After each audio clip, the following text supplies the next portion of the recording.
everyone, and welcome back to another episode of A Wild Mystery Podcast Appears, where we discuss mysteries, histories, and occasionally conspiracies. I'm your host, Belle. And I'm your co-host, Ollie. Today, we are reviewing the case of the suspicious kidnapping of Charles Lindbergh Jr. Today's content warnings are as follows. Kidnapping, child death and injury, the death penalty, infant decomposition, suicide mentions, eugenics and social Darwinism, mental illness, and references to Nazi idealism. If any of those are gonna be upsetting to you today, or gonna put you in a bad headspace, maybe skip this episode. The opinions expressed in this podcast are the sole views and opinions of Belle and Ollie with a Wild Mystery Podcast Appears.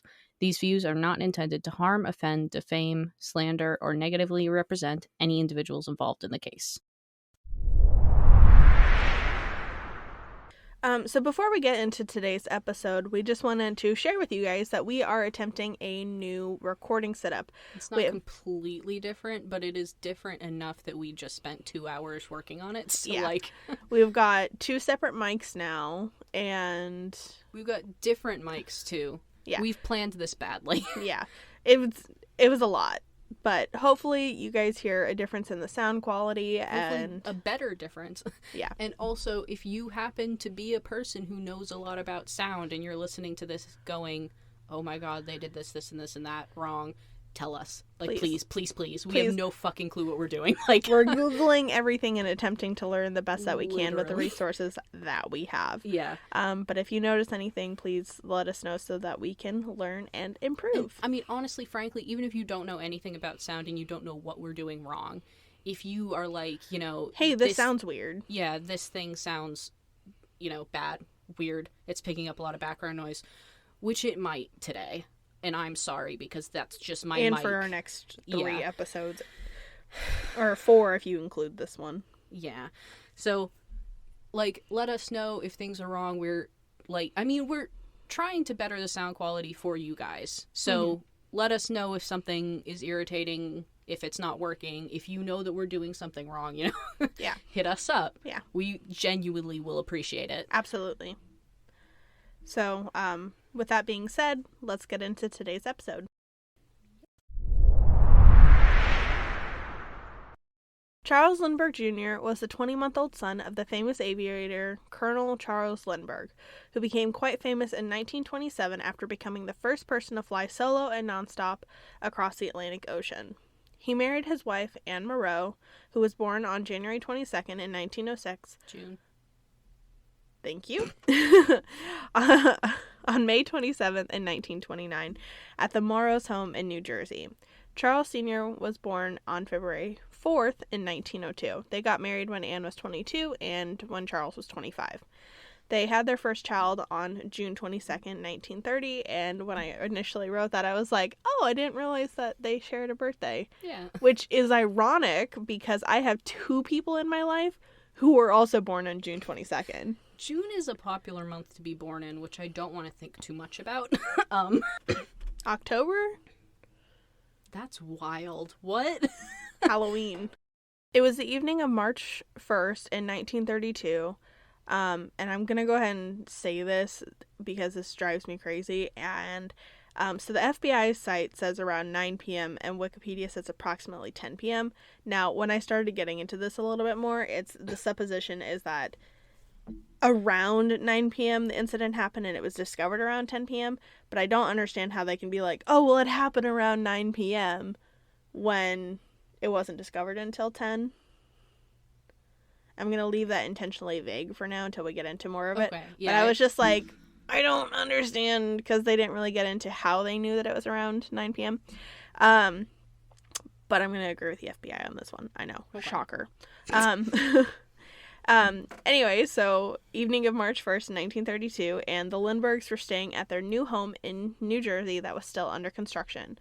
Charles Jr. was sleeping in his crib on the second story of the home, and the nanny, Betty Gow, went to check on the baby and discovered that he was not in his crib. Okay, so he's 2 at this point, right? Almost. Am I doing the math? Okay. Almost 2. 20 months is just under 2 years. Okay. Upon checking with the parents, Betty checking with the parents, Charles went into the baby's room and discovered muddy but indistinct footprints and a ransom note on the sill of the window that had bad grammar and spelling, which wasn't discovered until later because apparently he had the foresight to not touch it. Oh, good for him. Until the cops arrived, but people also give him shit for that because, like, how would you not read the ransom note for your child? Okay, first of all, was it open? Like, could he have read it? So how do you know it was a ransom note? I don't know. There's a lot of things in this. Trust me. This is, you know how you were telling me that I'm going to be irritated with, like, things that happen in yours? Yeah. This is mine. Also, by the way, real quick thing. This case is actually a suggestion by my mother. Thanks, Mom. For the rabbit hole that you sent me down. Thanks, both of our moms, for suggesting very good cases. No, did your mom suggest yours? The other one? My mom suggested the Beggage Boggs Oh, case, okay. Yep. Which then my dad helped me a lot in understanding the pilot jargon. And my mom did too, but she for her it was mostly like the FAA side. Anyway, that's not important. Now, taking a gun and with the family's butler, Ollie Waddley in tow. Waddley? They began to search the house and the grounds for any indication on who might have taken the baby or seeing if they could find anyone or any details. I actually really appreciate that he took the gun. Like, there's just something about that I'm like, I like that. Yeah. So, and I'm going to go ahead and lead this with most of what I'm reading right now is going to be from the FBI page. And then the rest, because everything else kind of gets into a lot of supposition, and I'm not really a big fan of that, because there was an article that I read where it's like, oh, told the women to stay there, but then when we get into some of the later stuff, they try to say that they thought it was like he tried to have the like butler, because that's who Ollie was, as a butler, take him into town to get a flashlight, but as they were getting ready to leave, the police showed up, and then we should also probably mention that the way that we have changed this setup, we are facing each other, so we can see each other's expressions much better. Yes. Yeah. I'm hoping that won't like make things more confusing for you guys. I was just thinking about it because I'm like making faces. Yeah, because before we were sitting like next to each other, so we're at a square table. And so where we were sitting on like the 90-degree, at each other, and then now we're actually sitting like completely across from each other. But basically something that's suggested later on is it's like, well, if he was having his butler take him to go get a flashlight, how was he able to lead the police to certain items of evidence that were later found? But he took it right to them. We'll get into it, but this is kind of I'm going to go with the facts that were presented and then kind of go off on the conspiracy. Trust the FBI on this one. Now, during the search, they located some impressions on the ground under the window to Charles Jr.'s room, pieces of a wooden ladder, and a baby blanket. Now, Charles Sr. proceeded to contact the New Jersey State Police, as well as his attorney friend, Colonel Henry Breckenridge, while Ollie called the Hopewell PD. Upon the police's arrival at the Lindbergh residence, both the police departments conducted a thorough search of the area, and later in the evening, a fingerprint examiner examined the ransom note and ladder, but at the time, no identifiable fingerprints were found. They also supposed that the kidnapper must have been wearing some type of cloth over the soles of their shoes, as they also could not find any measurable or identifiable shoe footprints. So it's like they tracked mud into the room, right? Yep. Okay. And so that's kind of where it's like, that's why I was like, before I had mentioned that it wasn't like a measurable or like fully identifiable. Like it was like clear that it was a shoe print, but it didn't have any of like the tread tracks. Yeah, I mean, what that tells me is that they definitely thought ahead enough that they wore cloth on their way to the home. Yes. Yeah, exactly. And as the police continued collecting evidence, they found no adult fingerprints, even on areas where people said that they had touched. Now, I will say I have one resource that says that no fingerprints at all were found, but I also have a source that says that the baby's fingerprints were found, but... Also, fun fact, did you know that a fetus develops fingerprints at 17 weeks? That's wild. Because I didn't. Because I was like, well, do they? And I was like, I need to know the answer to this. That's interesting. Right? The transcript of the ransom note found is as follows, and I will, of course, post a picture of this. Dear sir, have $50,000 ready, $25,000 in $20 bills, $15,000 in $10 bills, and $10,000 in $5 bills. After 2 to 4 days, we will inform you where to deliver the money. We warn you for making anything public or for notify the police the child is in gut care. Indication for all letters are signature and 3 holes. As painful as that was for you to listen to, it was even more painful for me to read. Yeah. At the bottom of the note were 2 interconnected blue circles surrounding a red circle with a hole punched through the red circle and 2 more holes to the left and right. And just a quick about the ransom note. There are, we cannot read this in a way that communicates all the spelling and grammar errors that were present. So definitely look at the Yep. Pull up our picture. Instagram or TikTok or whatever and take a look.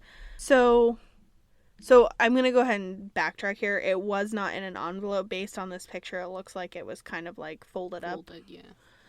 Police say a professional examined the letter and determined that the letter was written by one individual. They phrase this as being written by the same person, and I'm not sure why, but this kind of struck me as odd, just the way that it was written in the article.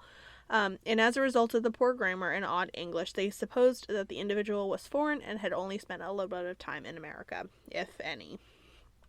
Obviously, this happened in America, so you know what I mean. And it is, I did actually notice, working at the state, you occasionally run into people that don't necessarily speak English very well. Mm-hmm. And actually, it did occur to me when you read it, especially for notify the police, that is a grammatical error that is actually extremely common in people that are not 100% fluent. Yep. Because, it still makes sense. It's just, it's not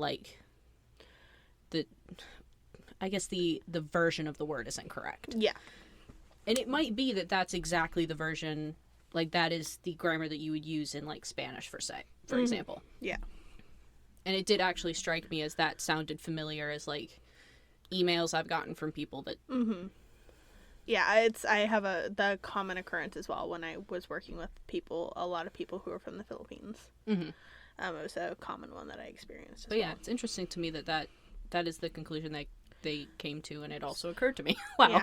I don't know, just the way it was phrased was just really odd. No, I get what they're trying to say. It's it was written by one individual. But it's it was all written by the same person.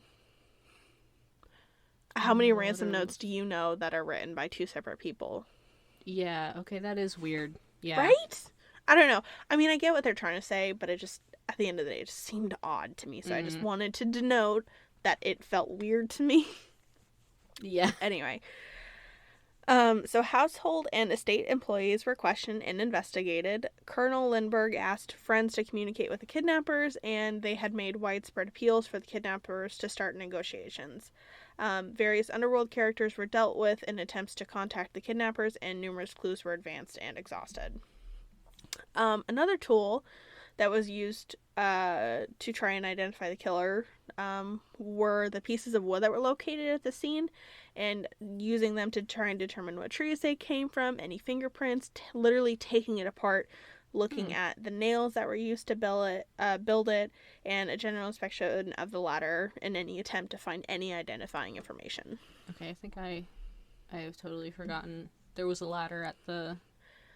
So, and this is kind of where I get some conflicting information, is because there was sources that said that they had that there were pieces of ladder, and when I hear pieces of ladder, I hear like pieces of splintered wood. Yeah. But basically, like, the general, let me try and paint a picture of the ladder.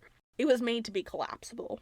Oh, okay. Into like a carrying kind of case, kind of a deal. So Okay. it was like, it wasn't very strongly constructed. So basically, like, the theory that I saw, or like what happened is like when they were coming down, it like broke in half at like the part that like it connected to. So it's like if it folded like this, it like broke here. Okay. I guess. But I couldn't really find that many pictures on it, but maybe Okay. I'll find something later. Now, in the next few days, 2 additional ransom notes arrived. The first arrived on March 6th, and it was postmarked Brooklyn, New York on March 4th, just 3 days after the kidnapping, bumping the original ransom of $50K to $70K. And a police conference was then called by the governor at Trenton, New Jersey. In attendance were prosecuting officials, police authorities, and government representatives. The reason this case, of course, had so much involvement, homeboy was a celebrity. Charles Lindbergh Jr. was a celebrity. Dude was fucking popular. And in many ways idealized that American dream. Now, during this conference, various theories and policies were discussed. Private investigators were also contacted and employed by the Lindbergh's attorney, Colonel Henry Breckinridge. And the third ransom note was received by Colonel Breckinridge on March 8th, informing that an intermediary appointed by the Lindberghs would not be accepted and requesting a note in a newspaper. On the same day, Dr. John F. Condon, who was located in the Bronx in New York City, who was a retired school principal, published in the Bronx Home News an offer to act as a go-between and to pay an additional $1,000 ransom from his life savings. The following day, a fourth ransom note was received by Dr. Condon, who indicated he would be acceptable as a go-between. This was approved by the Lindberghs. About March 10th, 1932, I don't know why I added the year again,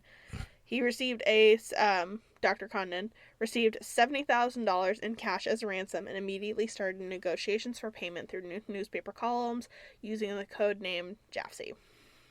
This is wild to me that it's just going on like in the personals, like right. I know. I'm like, ugh. Like literally. I mean, it's like doing this negotiation. Like the equivalent to nowadays would be like doing this negotiation on Twitter, right? Like, yeah, just be like, anybody can watch. Like, yeah, please, yeah. It's like, I'm sure somebody has all of these clipped out and collected somewhere. Watch Criminal Minds. Yeah. Be like, because it's like, realistically, were any of these coded? Of... You know what I mean? Yeah. No, they couldn't have been. The only thing is he's using a code name. Yeah. At about 8:30 p.m. on March 12th, after receiving an anonymous telephone call, Dr. Condon received the next ransom note delivered by Joseph Perron, who was a taxi cab driver, who received it from an unidentified stranger. I'm just feeling bad for taxi cab drivers right now. Yep. The message stated that another note would be found beneath a stone at a vacant stand 100 feet from an outlying subway station. This note, the sixth, was found by Christ Condon. almighty. I was fucking, like, scavenger hunt. Following the instructions, the doctor met an unidentified man who called himself John, and later this person got coined the name Cemetery John because they met at Woodlawn Cemetery, near 233rd Street and Jerome Avenue. Just gonna say that whoever came up with that name could have been far more creative, but right. They discussed payment of the ransom money, and the stranger offered to furnish a token of the child's identity. Now, Condon was accompanied by a bodyguard, except while talking to John. During the next few days, Dr. Condon repeated his advertisements. What's up? So, okay. So no money was paid at that meeting. My thought, this might be something that's brought up in the theories, and I'm just jumping the gun. So, did the bodyguard see him speak to this man? Or is that implying that he was seen until he was speaking to this man? Does that make sense? Like, I know what you're saying, and honestly now I'm like not really sure anymore, because like there was so much info, and it's like one of the wild ones. Yeah, my brain hurt. yeah. I literally worked on this practically all day yesterday. Every now and then there's a case where everybody did everything right, and it's still nothing is solved. Yeah. And this seems like, you know, nowadays I think things would have been done much differently. Super differently. Oh, absolutely. But it still seems like, you know, investigators jumped on it immediately. They did everything that they could. I mean, missing white baby syndrome, I guess. Like, yeah, missing white celebrity baby syndrome. Of a world-renowned yeah. person. Yeah, it's... So, my understanding when I did my first read-through is that it was implied that the bodyguard was, like, keeping an eye on Condon and was, like, making sure that he was safe, but, like to and from, and I assume that they were watching to make sure that they didn't get, like, hurt or attacked by John. So I imagine that they were watching when they talked to this person, but I don't know if they were close enough to see any details of the person's face. Yeah. Because this is just, like, me not knowing the Lindbergh's relationship with Dr. Condon. I don't know if they knew him beforehand. As far as I could identify, they had no previous connection with Dr. Condon. And this is just, like, I don't know how suspicious I should be of this man, but I want to know if anybody except him saw John. Yeah, well, we'll discuss some of the things there. So, again, during the next few days, Dr. Condon repeated the advertisements, urging further contact and stating his willingness to pay the ransom. A baby sleeping suit as token of identity and a 7th ransom note were received by Dr. Condon on March 16th. And the sleeping suit was delivered to Colonel Lindbergh and was later identified as having been the baby's. The sleeping suit, is that basically just like a onesie? Here. A warm onesie. Oh, that's okay. the specific yeah, one. So it's just a onesie. Yeah. Okay, never mind. Yeah. This is one case that, like, there's just a lot. I've gone into, like, I've heard podcasts and videos and stuff about this, but it's not one that I've, like, really dug into. Yeah, so, like, John Benet Ramsey, yeah, that is one that I have listened to every podcast episode, every video, like, every, like, I've watched documentaries and haven't read any books yet, but, like, you know, that's one of the ones that, like, if somebody presented to me something that I didn't know, I would be surprised. Yeah. But this is one that, like, I am vaguely aware of some of the broad strokes. Yeah. So, like, same. Me hearing this is, like... it's almost sensory overload. Because, like, all the stuff that I saw on it is, like, there's a lot of videos that were, like, basically under 20 minutes. And I'm like, I don't know how you did this in 20 minminutes. Yeah. Because there's too much info, and not going into all of it is 11 insane. pages long. Yeah. And, like... Yeah. There's a lot. So, the 8th ransom note was received by Dr. Condon on March 21st, insisting on complete compliance and advising that the kidnapping had been planned for a year. And on March 29th, Betty Gow, the Lindbergh nurse, found the infant's thumb guard, which is a terrifying device contraption, which I don't know if you know anything about those, but no. I really don't want to go into it. But basically, it's these little metal contraptions set to be on infants' thumbs so that they don't suck their thumb, but they're, like, chained to the sides of the crib, so that way they can't pull their thumbs up to their mouths and suck on their thumbs. Okay. So the ones I'm seeing that are, like, nowadays are literally just, like, gloves for the thumb. So, to clarify... Oh, Jesus. This is what I'm referring to. Holy Christ. Okay, yeah. So it's literally just the metal piece that goes on the thumb. What it reminds me of, if you're at home, you know when you get a fancy bottle of wine? Like, and it has those wires that are holding the corks on. Yeah. That's literally what it looks like. It looks a lot like it. It's terrifying. It is legitimately, it's horrible. I hate it. It makes me so uncomfortable, and I don't like it. Anyway, so, at the time when Charles Jr. was kidnapped, they were wearing those. Now, this was found near the entrance of the state. Now, what's interesting is on a thing that I had read is that based on the way that, like, the investigators had, like, discovered the passes, they went off into the woods. I'm, like, only just now processing. You said he was chained to his bed, basically? I'm a little confused on that because, like, again, the kind of the one of the things that I had seen was, like, oh, they, like, attach it to the crib so that they can't pull their thumb up to their mouth. Because realistically, with that metal, they could still, like, try and suck their thumb, but they'd shred their fucking mouth. Yeah, that is... So it was used to, like, kind of, like, hold them so they could pull and they could, like, roll and turn and whatnot. But my thing is, like, he was tied to the bed. That adds some time to the person being in there. But realistically, it's, like, I wonder, like, how... Because, like, if it's just, like, a little buckle holding it on, I mean... Yeah, because, like, I mean, the other thing is, like, babies are not very strong, but they also don't understand how strong they are. Yeah. If you know what I mean? Mm-hmm. So, like, how...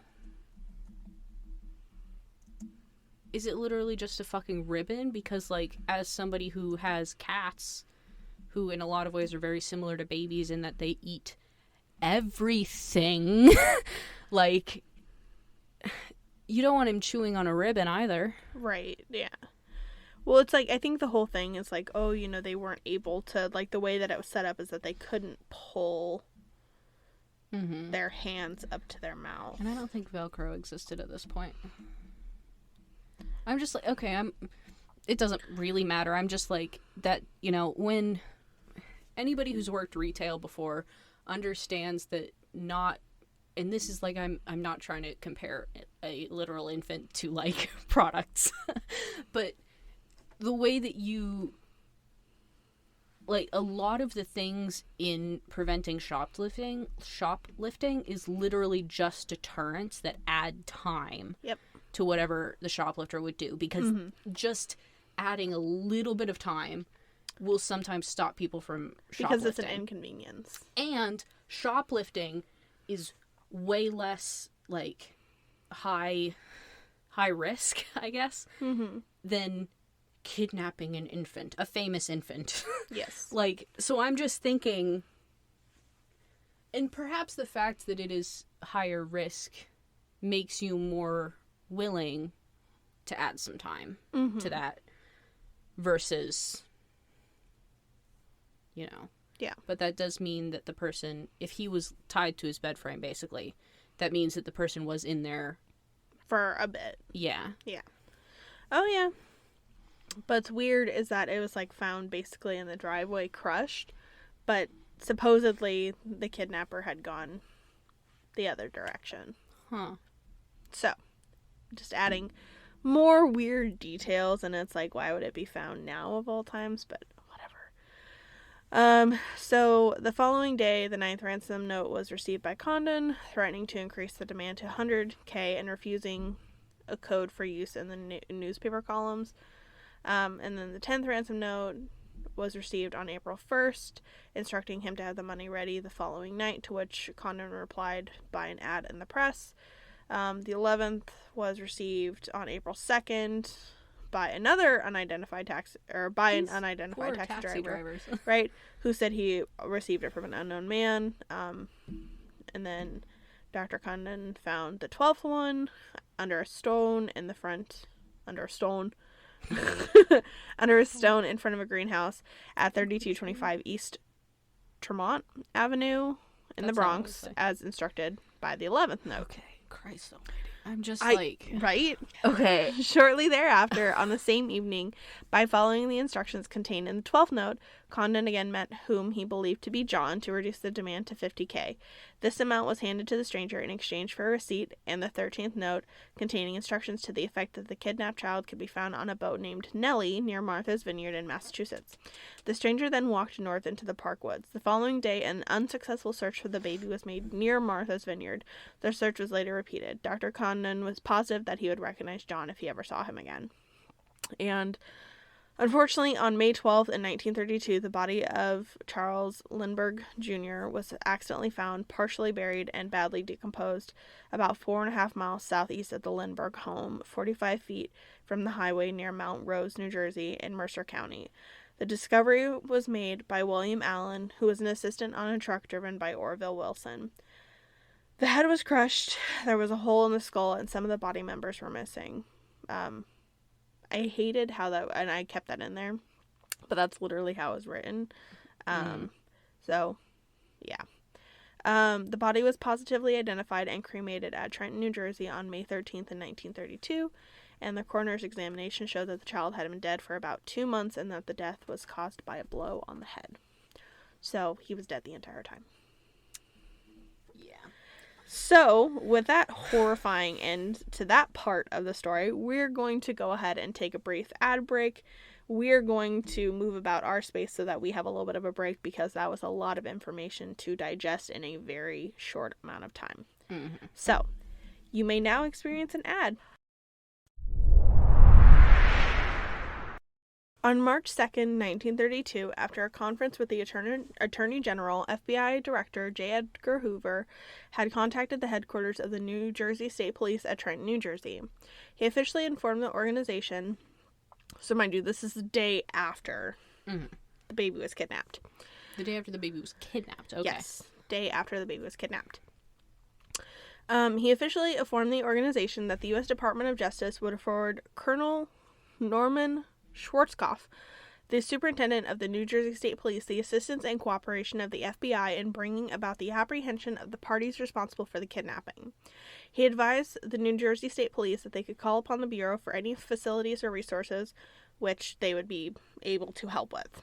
The special agent in charge of the New York City office of the Bureau, which was at the time covered by the New Jersey district, was instructed accordingly, and per J. Edgar Hoover, the special agent in charge was communicating with the New Jersey State Police and the New York City Police, offering any assistance that the FBI was able to help with.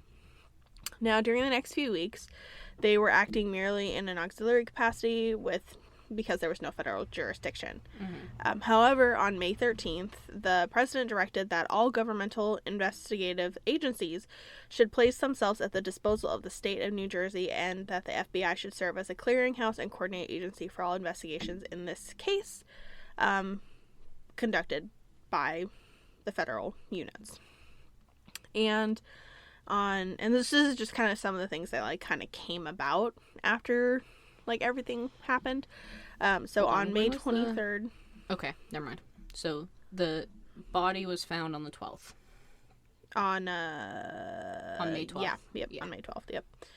And on May 23rd, the FBI in New York City informed the banks in the greater New York and the Bureau that the Bureau was the coordinating agency for the government activity in this case, and a close watch for the ransom money was requested.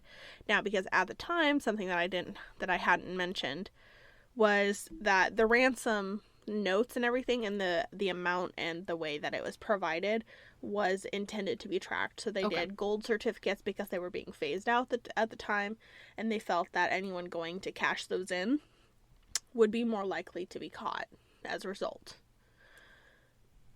And then they took down the serial numbers of all the banknotes and all that sort of stuff. I was definitely going to ask, so good. Yep. So then, of course, close watch for that money was requested. And on May 26th, New Jersey State Police said the offer for a reward was not to exceed $25,000 for information resulting in the apprehension and conviction of the kidnapper or kidnappers. On June 10th, in the same year, Violet Sharp, who was a waitress in the home of Mrs. Lindbergh's mother, Mrs. Dwight Morrow, who had been under investigation by the authorities, committed suicide. She unfortunately committed suicide by swallowing poison when she was about to be re-questioned. Basically, if I remember correctly, she had like mental illness, some form of mental illness in which they did not specify, and had some very odd interactions with the family, and she was not trusted to be left alone with the baby. However, her movements on the night of March 1st had been carefully checked, and it was, she had no connection to the abduction. So, unfortunately, that happened.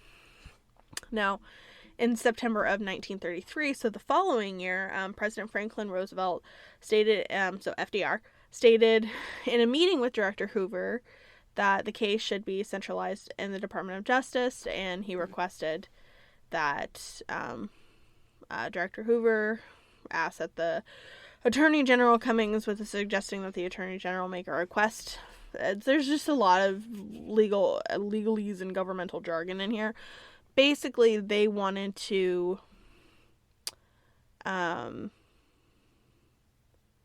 okay, so they wanted they to wanted kind of... they wanted the FBI to take jurisdiction of the case because it was such a high profile thing. And then actually this case resulted in kidnappings that cross state lines become federal jurisdiction. Oh. Yeah, this is what prompted that. Which makes logical sense as well. Mm-hmm. So what was, again, helpful in trying to identify the ransom money is that, again, like I had mentioned briefly before, is that the President's proclamation requiring the return to the Treasury of all gold and gold certificates was something that was valuable in this case, is that $40,000 of that ransom money had been paid in gold certificates. And at the time of the proclamation, a large portion of this money was known to be outstanding. So that's a huge part of this. Now, on January 17th, in 1934, a letter was issued by the New York City FBI office to all banks and their branches in New York City requesting an extremely close watch for the ransom certificates. And in February of 1934, the Bureau offices were supplied with copies of a revised pamphlet containing the serial numbers of the ransom bills. Mm-hmm. So the New York City Bureau office distributed copies of this pamphlet to each employee handling currency in banks, clearinghouses, grocery stores, in certain communities, insurance companies, gas stations, airports, department stores, post office, and telegraph companies. So just to show you just how far wide this thing was reaching. And this is already, wow. Yeah. So following the distribution of these... Mm-hmm. Each employee handling currency. Yeah. It's pretty wide stretched. Oh, man. So that's like if every cashier at the grocery store has this fucking pamphlet. Yep. For one case. Yep. Damn. Dude. This doesn't seem like the best way. Like, I also don't feel like this is, like... I don't know. I hope this isn't the way it's done nowadays when they're like, look out for these serial numbers. I hope that's not, like... Yeah. Oh, I just had an interesting thought, though. What if... I wonder if ATMs do this. Like, do ATMs scan... Yeah. Like, if you deposit cash in an ATM, does the ATM scan the serial number and then flag it? You would think so. I mean, back in the 1930s, they wouldn't have, like... Yeah. But I know at the grocery store I worked at, they didn't actually physically count the money. They put it through a machine. Mm-hmm. And I was thinking as we were talking about the things, is that they could technically probably scan and check for matching serial numbers if there were specific things. If it was set up with the right machine and the company wasn't cheap. Yeah. Mm-hmm. But otherwise, the only other, like, option is for somebody to literally sit there and check all the bills. And that is, like, there is no point in having, like, the cashier do that. You know what I mean? Mm-hmm. You would have to, and that would take so long, you would literally have to hire a full-time employee. Yep. To, like... You'd have to, a couple of them. Yeah. Yeah. I don't know. Because ain't no manager I've ever worked for going through and checking every single serial number. Yeah. Like,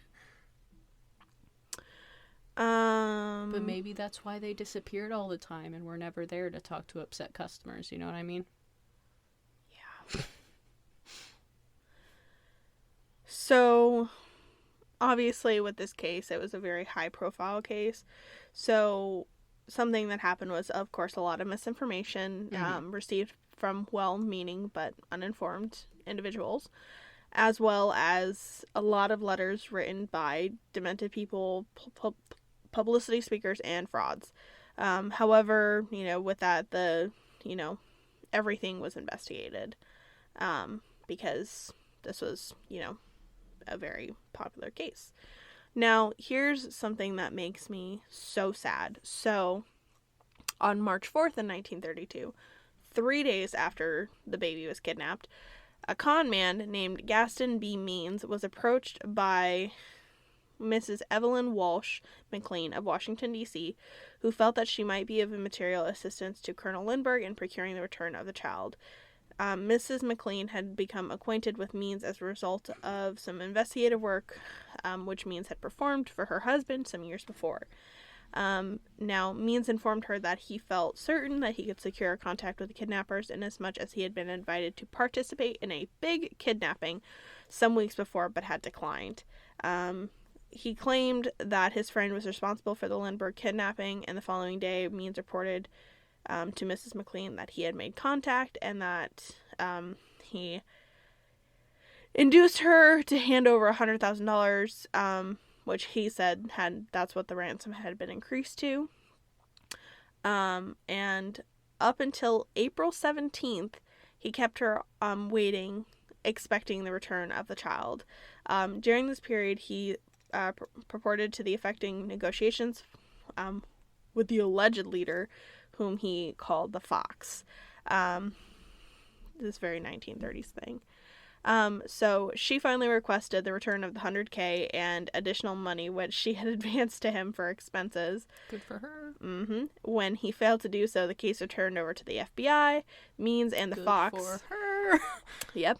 Who was found to be Norman T. Whitaker, a disbarred Washington attorney, were apprehended, and Means was later convicted of embezzlement and larceny after trust and sentenced to serve 15 years in a federal penitentiary. Okay, good. Whitaker and Means were later convicted of conspiracy to defraud and were sentenced to serve 2 years each in a federal penitentiary. I can't fucking talk today. Mood. And of course, along this thread, there were a lot of other attempted frauds, which required an extensive investigation before they could be completely eliminated as having involvement with the Lindbergh case. I just really find it wild that he really thought it added, like, mystique. Well, he thought it added, like, it would convince her more. That, like, yes, I'm the right person to come to about this because I was invited to take part in a kidnapping. Like, what? Yeah. And it worked. Yeah. So in all, there were literally thousands of leads in all sections of the U.S. that were followed to their end by the Bureau. And no matter... they were all reported. There was some suspected members of the Purple Gang of Detroit. Various rumors of allegations concerning this gang were investigated. Numerous registries of boats were examined to try and identify the boat Nellie. Cemetery employees were employed in various cemeteries in certain sections of New York and Hopewell. And there's a lot of things that were gone through to try and identify John, the gentleman Cemetery John. So on May 2nd in 1933, so again, almost a year. Yeah, almost a year after the baby was found. Which, by the way, it just occurred to me this is a weird coincidence. Well, no, never mind. I thought that the body was found on the 13th, but that's not true. It was found on the 12th. Yep. So the Federal Reserve Bank of New York discovered 296 $10 gold certificates and one $20 gold certificate, all of which were the Lindbergh ransom notes. These bills were included among the currency received at the Federal Reserve Bank on May 1st of 1933. It apparently had been made in one deposit. Immediately upon the discovery of these bills, deposit tickets at the Federal Reserve Bank for May 1st were examined. One was found bearing the name and address of J.J. Faulkner, 537 West 149th Street, and had marked thereon gold certificates $10 and $20 in the amount of $2,980. Despite extensive investigation, this depositor was never located, and I believe they had determined that it was actually a fake name. Okay. But what's the point of depositing them? I know. I wonder if it was, like, cashed or something. I'm not 100. Yeah. I'm assuming, like, if they never identified this person, they never came back and picked up what they deposited. Mm-hmm. Weird, right? Which may literally be that they realized, oh, I fucked up. Yep. I fucked up hard. Examination of all the ransom notes by handwriting experts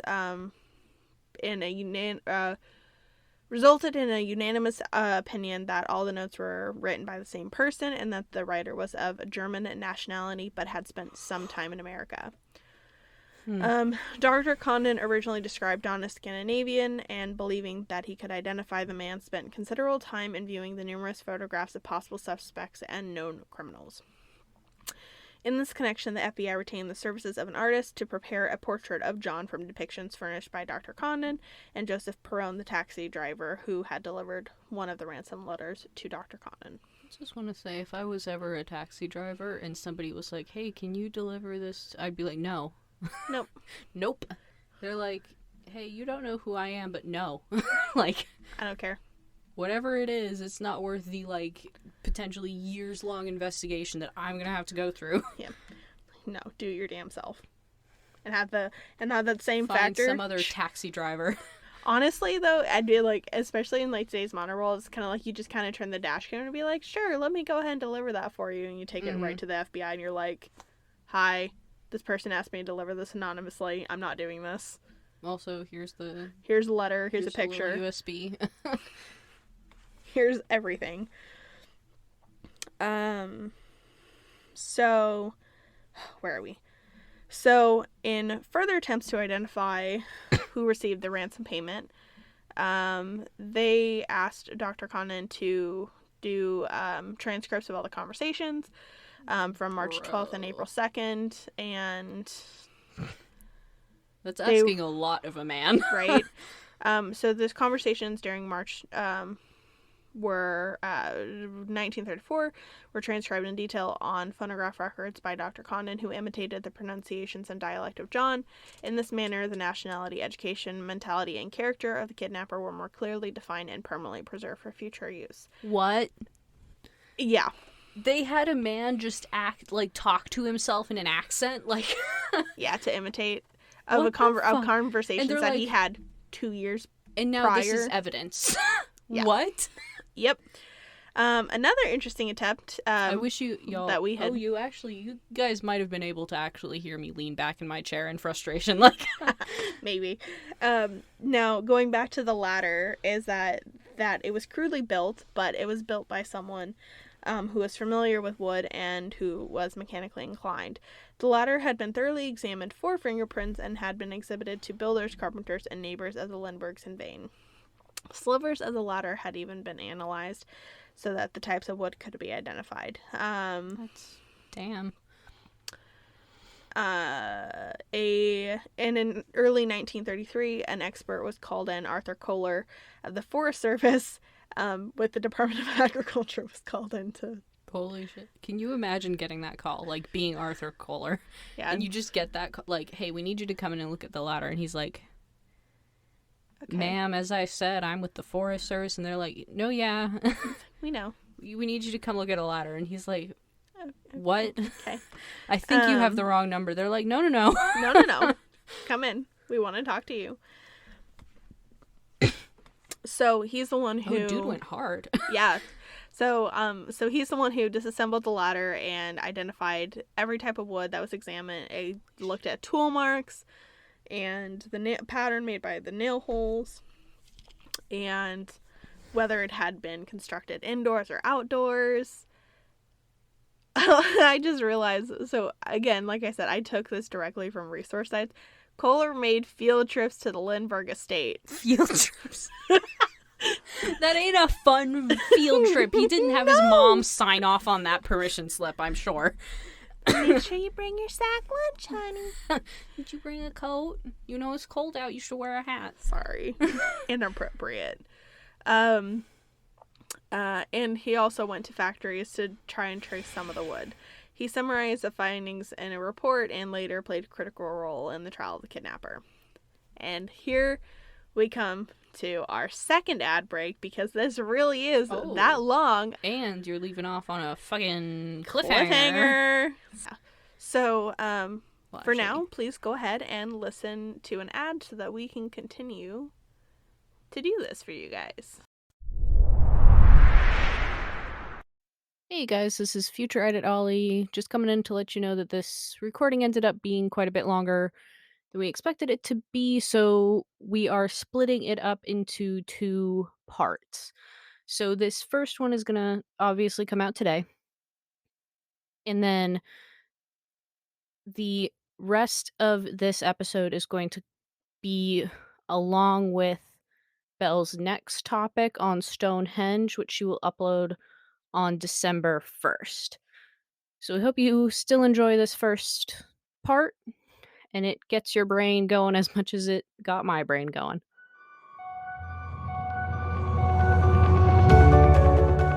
Thank you for listening to today's episode of A Wild Mystery Podcast Appears, recorded and produced by Belle and Ollie.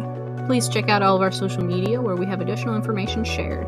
You can find all of those links on our website at awmpa.com. We'd love to hear your feedback for our podcast, so be sure to rate and review. Tune in next week for another episode of A Wild Mystery Podcast Appears.